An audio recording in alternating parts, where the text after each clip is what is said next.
행복이 먼저다. 구독 버튼 잊지 마세요. 안녕하십니까. 행복이 먼저다. 오늘은 치솟는 화를 멈추는 비법에 대해서 몇 말씀 드리도록 하겠습니다. 사실 우리가 살면서 이제 화를 낼 일들이 사실 많죠. 누가 날 오해했다든가, 누가 나를 공격했다든가, 그 다음에 의견이 충돌이 일어나는데 내 말은 듣지 않고 자기 말만 막 한다든가, 뭐 이럴 때 화가 안 나는 사람은 사실 없습니다. 화를 무조건 참는 것도 잘못된 거죠. 근데 화를 수그러뜨리는 것은 상당히 중요한 비법입니다. 비법, 중요한 법. 사회생활을 하는 데 있어서 너무나도 중요한 법. 화를 꾹꾹 참으면 나중에 이게 화병이 되고, 화를 꾹꾹 참잖아요. 그러다가 나중에 폭발할 때는 이 감당을 못 합니다. 그렇기 때문에 제일 좋은 것은 화를 누그러뜨리는 게 제일 좋죠. 근데 누그러뜨리는 게 쉽지 않습니다. 화가 갑자기 폭발할 수도 있으니까. 그때 이제 어떻게 하면 화가 갑자기 확 누그러뜨릴 수 있는지, 그 비법은 무엇인지 아주 좋은 팁을 우리가 생각해 봐야 되고 찾아내야 된다는 거죠. 거기에 대해서 오늘 말씀드리도록 하겠습니다. 자, 우리가 이제 가만히 있을 때 어떤 액션을 취하지 않고 화가 이제 막 계속 일어날 때의 그래프입니다. 첫 번째 이제 화가 나기 시작하고 있죠. 그러다가 이제 화가 점점 심해집니다. 그리고 이제 화의 정점이 다 왔어요. 근데 폭발하진 않았어요. 그냥 몸에서 이제 마음에서 화가 막 부글부글 끓는 거죠. 부글부글 끓지만 폭발은 하지 않았습니다. 화는 폭발하지 않았고 이제 화가 계속 마음 속에 이제 있는 거죠. 이때 이제 나와서 뭐 음악을 듣는다든가 큰 소리를 친다든가 뭐 술을 마신다든가 친구와 잡담을 한다든가 뭐 가족과 대화를 해서 전화를 한다든가 그런 식으로 푸는 거죠. 자, 근데 이게 이제 가만히 있을 때 이런 식으로 됩니다. 화가 나기 시작하고 그냥 계속 듣는 거죠. 들으면서 이제 화가 계속 이렇게 아주 서서히 화가 올라가는 것을 볼 수가 있습니다. 근데 뭔가 화가 나기 시작했을 때 정말 조심해야 될 게 있어요. 정말 조심해야 될 게 있는데 화가 나기 시작했을 때 큰 소리를 딱 내잖아요. 목소리를 좀 높이잖아요. 그러면 화가 폭발하게 됩니다. 이거 아주 조심하셔야 될 부분인데 화가 나기 시작해요. 근데 그때 내가 이제 그 말을 맞받아 칠 때 내가 좀 큰 소리를 내잖아요. 좀 목소리를 높이잖아요. 아니 그거 그래서 뭐 이렇게 목소리를 좀 높였다. 그러면 화가 갑자기 증폭하게 됩니다. 화가 이제 폭발하기 일부 직전까지 화가 엄청나게 늘어나는 거죠. 그래서 화가 나기 시작할 때는 첫 번째 절대로 하지 말아야 될 것 중에 하나가 목소리 톤을 낮춰야 됩니다. 목소리 톤을 딱 높이잖아요. 그러면 화가 증폭이 돼서 폭발할 수 있다는 것을 꼭 명심하셔야 될 것 같습니다. 그래서 화가 나기 시작했을 때 절대로 목소리의 톤을 높이거나 큰 소리로 얘기하지 않는다. 이것을 꼭 명심하시고.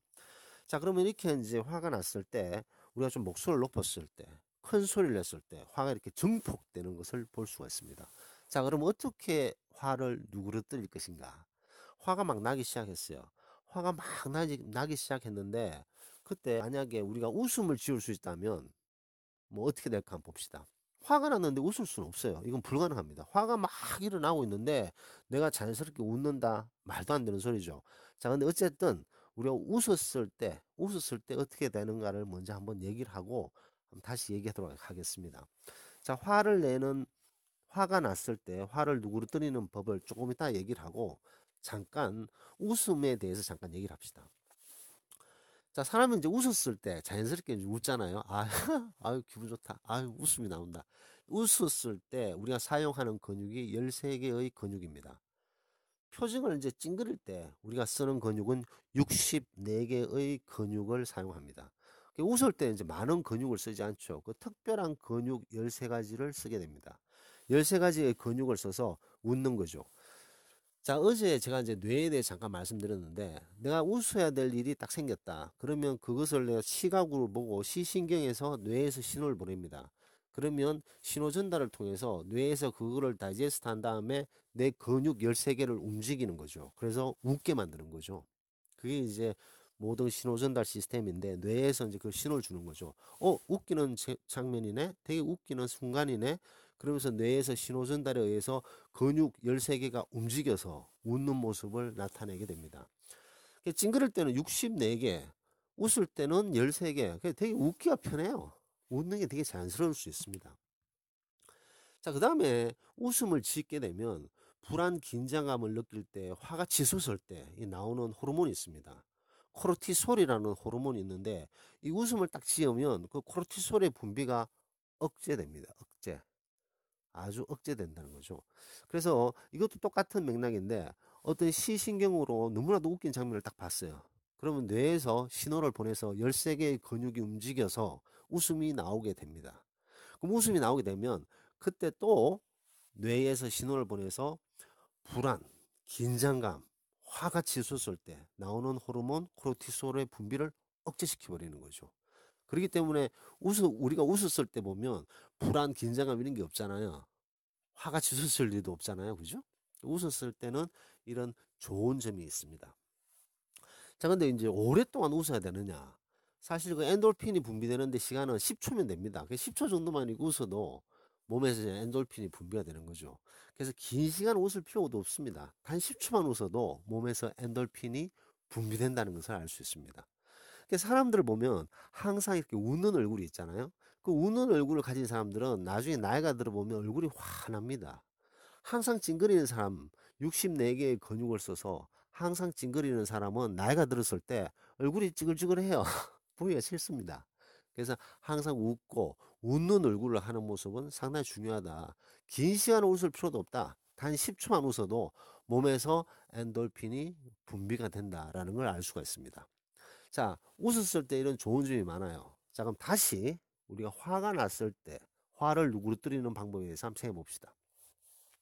화가 났어요. 화가 점점 올라오고 있습니다. 이 상대방이 나를 너무 화나게 해. 화가 막 나.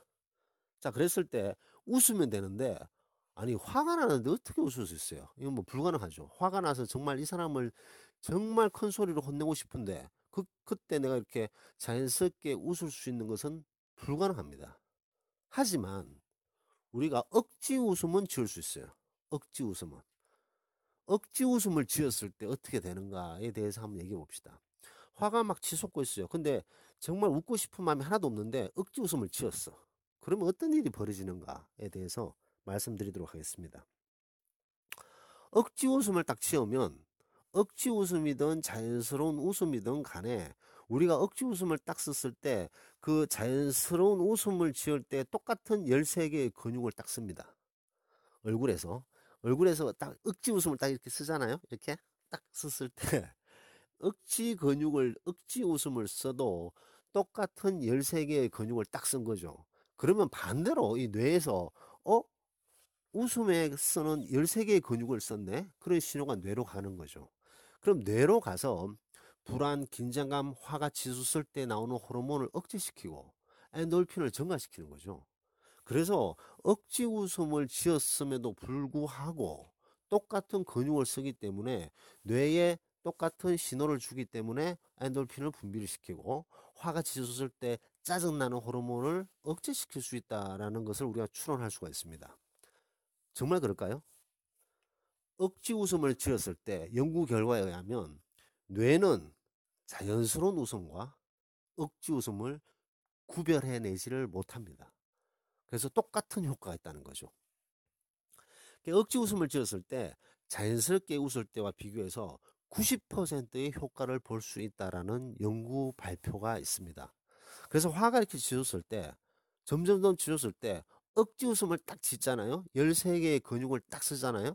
그러면 화가 치솟을 때의 호르몬이 줄게 되고 기분 좋은 엔돌핀의 분비가 늘어난다. 단 10초면 그 화가 수그러들 수 있습니다. 조금 전에 보여드렸듯이 그래프에서 화가 이렇게 났을 때 목소리를 내가 내잖아요. 그러면 화가 증폭이 되는데 억지 웃음을 딱 지었을 때는 이런 식으로 화가 소멸돼 버립니다. 화를 더 낼 이유가 없는 거죠. 그래서 오늘 말씀드리고 싶은 것은 화가 치솟을 때 자연스럽게 웃을 수는 없다. 자연스럽게 웃을 수 있는 건 사실 불가능하죠. 화가 막 치솟는데 어떻게 자연스럽게 웃을 수 있습니까?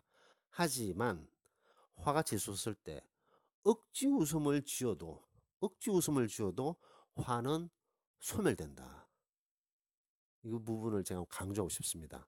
그래서 기분이 좀 우울하거나 좀 뭔가 이렇게 불쾌할 때 억지 웃음을 한번 지어보세요. 단 10초. 단 10초의 억지 웃음을 지어도 우리가 웃었을 때, 자연스럽게 웃었을 때의 근육 13개를 쓰게 되고, 그 근육 13개를 쓰게 되면 뇌에 신호를 주게 됩니다. 그래서 몸에서 10초 정도의 억지 웃음을 써도 엔돌핀이 분비가 되는 그런 효과를 볼 수가 있기 때문에 화를 다스릴 수 있는 비법인 거죠. 우리가 화를 잘 다스리는 것은 상당히 중요합니다. 화가 막 치솟는데 그걸 참고 하는 건 폭발할 수가 있어요. 화병되고. 근데 화가 났을 때 이걸 다 설어버리면 문제가 전혀 되지 않습니다. 그냥 웃어 넘겨라. 이 말이 옛날에 어른들이 이런 말 있잖아요. 그냥 웃어 넘겨라. 웃어 넘겨라. 이 말은 무슨 말이냐면 그냥 생각하고 넘겨라. 그냥 마음을 다잡고 넘겨라가 아니죠. 웃어 넘겨라 그러잖아요. 웃어 넘겨라. 웃어라. 웃으면 그 화가 소멸된다. 똑같은 말입니다. 그래서 화가 지었을 때는 억지 웃음을 한번 지어보시면 어떨까라는 말씀을 드리면서 녹음을 마치도록 하겠습니다. 감사합니다.